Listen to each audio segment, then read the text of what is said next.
खुलुमबाय बेयो बड'लेण्ड इंखं टेलिभिजन दिनै 22 अक्ट'बर 2023 रबिबार खालि सानसेनि बरादखौ नोंथांमोननि खाथियाव लाबोदों आं सदानन्द दैमारिया।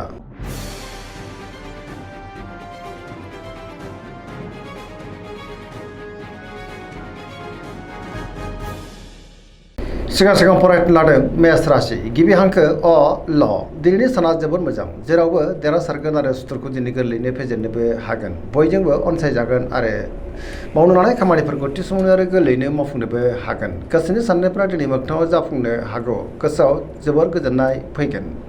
देहाया मोजाङै थागोन। सोरबा लोगोनिफ्राय मोजां खौरांबो मोननो हागौ। रांखावरियाव मोजां बेफार फालांगियाव दिनै जोबोर मोजां मुलाम्फा मोननो हागोन। सोरबा लोगोनिफ्राय थोजासे हेफाजाबबो मोननो हागोन। न'खराव बिसि फिसायनि गेजेराव अनलायनाय फैगोन। गुबुननि गोसोखौ दिनै गोरलैयैनो बोनोबो हागोन। गोसोनि बोलोआ बांगोन। समाजाव मान मोनगोन। लाइमोनफोरा जोबोर मोजां खौरां मोननोबो हागौ। गोसोआ दिनै जोबोर रमान्टिक जागोन। फरायसाफ्रा दिनै फरायनायाव गोसो दुंखांगोन आरो मोजां फिथाइ मोननोबो हागोन। पजिटिभ एनार्जिनि गोहोम गोग्लैनोबो हागौ।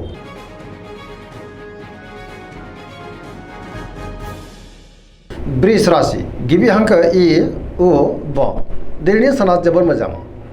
गोसोआव गोथों आरो गोग्गो साननाय फैगोन। गियाननि आंखाल जानाय नङा। गोदान बोलो फैनोबो हागौ। मोनफ्रोमबो बिथिङावनो जाफुंसारगोन।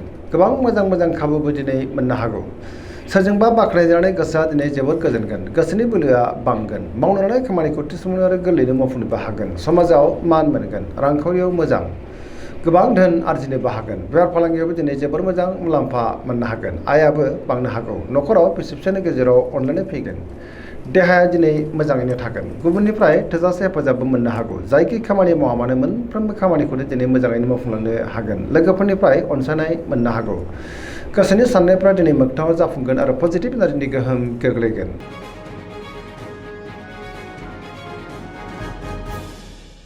मिथुन राशि गिबि हांखो क स दिनैनि साना जोबोद मोजां। पजिटिभ एनार्जिनि गोहोम गोग्लैगोन। मोनफ्रोमबो बिथिङावनो जाफुंसारगोन। गियाननि आंखाल जानाय नङा। गोसोआ दिनै जोबोर खुसि जागोन। गोथों आरो गोग्गो साननो रोंगोन।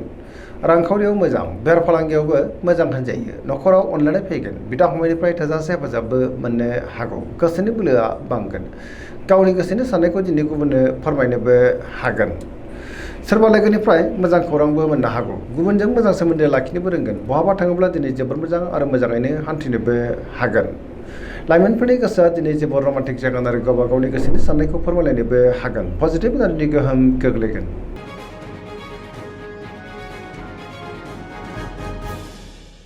कर्कट राशि गिबि हांखो ड ह दिनैनि साना मोजां आरो गाज्रिनि गेजेरजों बाबेलांनो हागौ। गोसोनि साननायफ्रा देबार नांगोन। गोसोआव गोनो गोथो साननाय फैनोबो हागौ।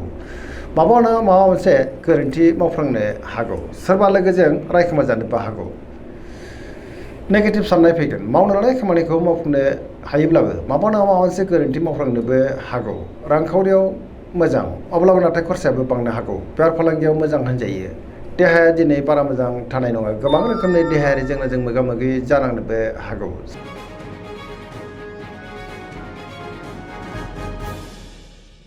सिंह राशि गिबि हांखो म ट दिनैनि साना जोबोद मोजां। गोसोनि बोलोआ बांगोन। गावनि गोसोनि साननायखौ दिनै गुबुननो फोरमायनोबो हागोन। गोसोआव पजिटिभ साननाय फैगोन। गोथों आरो गोग्गो साननो रोंगोन। मावनो लानाय खामानिखौ थि समावनो आरो गोरलैयैनो मावफुंनोबो हागोन। सिगांनि बबेबा आद्रा खामानियाबो दिनै मावफुंजानो हागौ। बहाबा थाङोब्ला दिनै जोबोर मोजां आरो मोजाङैनो हान्थिनोबो हागोन। रांखावरियाव जोबोर मोजां मोननो गोनांखौबो दिनै मोननो हागोन। बेफार फालांगियाव दिनै जोबोर मोजां मुलाम्फा मोनगोन। गोसोनि साननायखौ गुबुननो फोरमायनोबो हागोन। समाजाव बयजोंबो मान होजागोन। गुबुननि गोसोखौ गोरलैयैनो बोनोबो हागोन। देहाया दिनै मोजाङैनो थागोन। अब्लाबो नाथाय जानाय लोंनायाव सांग्रां जानांगोन।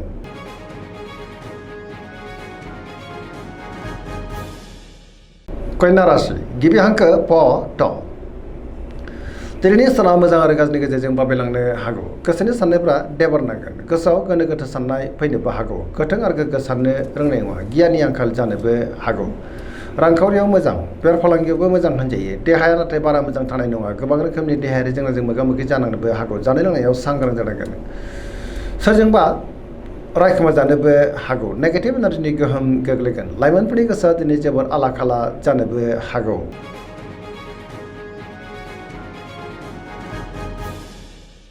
तुला राशि गिबि हांखो र ट दिनैनि साना जोबोर मोजां गोसोनि साननाया मोगथाङाव जाफुंगोन बहाबा दावबायनो एबा हान्थिनो खाबु मोनगोन आरो मोजाङैनो हान्थिनोबो हागोन मावनो लानाय खामानिखौ थि समावनो मावफुंनो हागोन देहाया मोजाङै थागोन बहाबा थाङोब्ला दिनै जोबोर मोजां रांखावरियाव मोजां होनजायो बेफार फालांगियावबो दिनै मोजां न'खराव अननानै फैगोन बिसि फिसायनि गेजेराव अनलायनाया बांनो हागौ समाजाव मान मोनगोन गुबुननिफ्राय थोजासे हेफाजाबबो मोननो हागौ गोदान थांखि लानो रोंगोन सेंग्रा सिख्लाफ्रा जोबोर रमान्टिक जागोन आरो गावबा गावनि गोसोनि साननायखौ फोरमायलायनोबो हागोन पजिटिभ एनार्जिनि गोहोम गोग्लैगोन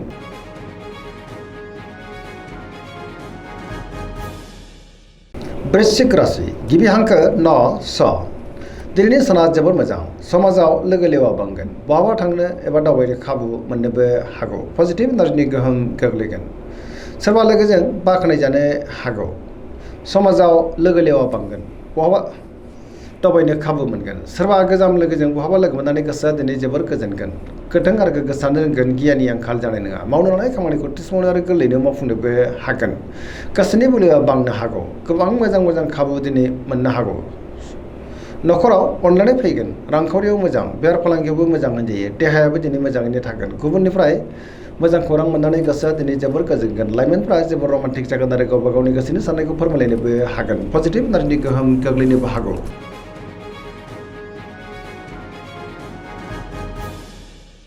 धनु राशि गिबि हांखो ध फ भ दिनैनि साना मोजां आरो गाज्रिनि गेजेरजों बाबेलांगोन गोसोआव गोनो गोथो साननाय फैनोबो हागौ मावनो लानाय खामानिखौ थि समावनो मावफुंनो गोब्राब जागोन माबा नङा माबा मोनसे हेंथा फैनोबो हागौ गोसोनि साननायफ्रा दिनै देबार नांगोन रांखावरियाव बारा मोजां नङा नाङा फाङा खरसाया बांनो हागौ बेफार फालांगियावबो दिनै बारा मोजां नङा होनजायो समाजाव मान मोनगोन देहाया दिनै बारा मोजां थानाय नङा गोबां रोखोमनि देहायारि जेंनाजों मोगा मोगि जानोबो हागौ न'खराव अननानै फैगोन बिदा फंबायनिफ्राय हेफाजाब मोननोबो हागौ अब्लाबो नाथाय नेगेटिभ एनार्जिनि गोहोमबो गोग्लैनो हागौ मोनफ्रोमबो बिथिङावनो दिनै सांग्रां जानांगोन लाइमोनफ्रा जोबोर आला खाला जानोबो हागौ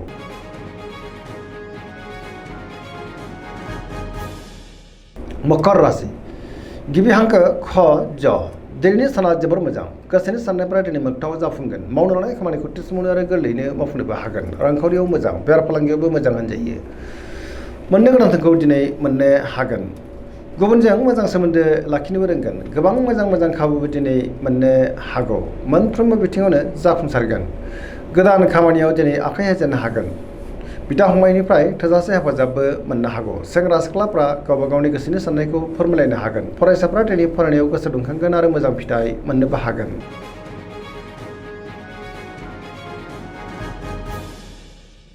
कुम्भ राशि गिबि हांखो ग स दिनैनि साना जोबोर मोजां गोसोखौ दिनै जोबोर गोजोननाय मोनगोन मावनो लानाय खामानिखौ थि समावनो आरो गोरलैयैनो मावफुंनोबो हागोन बहानिफ्रायबा मोजां खौरां मोननोबो हागौ समाजाव मान मोनगोन गोबां मुंदांखा सुबुंजों दिनै लोगो मोनज्लायनोबो हागौ रांखावरियाव जोबोर मोजां होनजायो बेफार फालांगियावबो दिनै जोबोर मोजां मुलाम्फा मोननो हागोन बहानिफ्रायबा मोजां खौरां मोननानै गोसोआ दिनै जोबोर गोजोनगोन देहाया मोजाङै थागोन न'खराव बिसि फिसायनि गेजेराव अननानै फैगोन गुबुननिफ्राय थोजासे हेफाजाब मोननो हागोन बिमा बिफानि अननाय आरो बेखौबो दिनै मोननो हागौ बहाबा दावबायनो एबा हान्थिनो खाबु मोनगोन आरो मोजाङैनो हान्थिनोबो हागोन लाइमोनफ्रा जोबोर रमान्टिक जागोन पजिटिभ एनार्जिनि गोहोम गोग्लैनोबो हागौ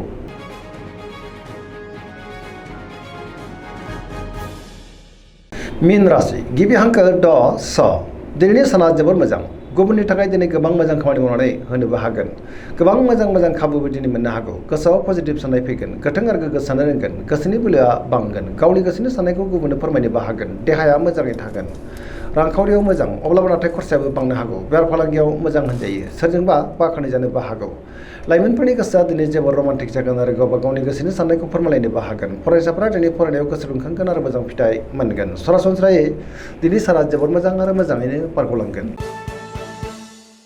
दिनैनि राशि फरायनाया एसेनोसै जोबनायाव बेखौनो खावलायो जाहाथे नोंथांमोना सानफ्रामबो जोंनि बे बड'लेण्ड इंखं टेलिभिजनखौ नायबाय थायो आरो साबस्क्राइब खालामो लोगोसे लाइक खालामो आरो शेयार खालामो एसेनोसै गोजोन्थों।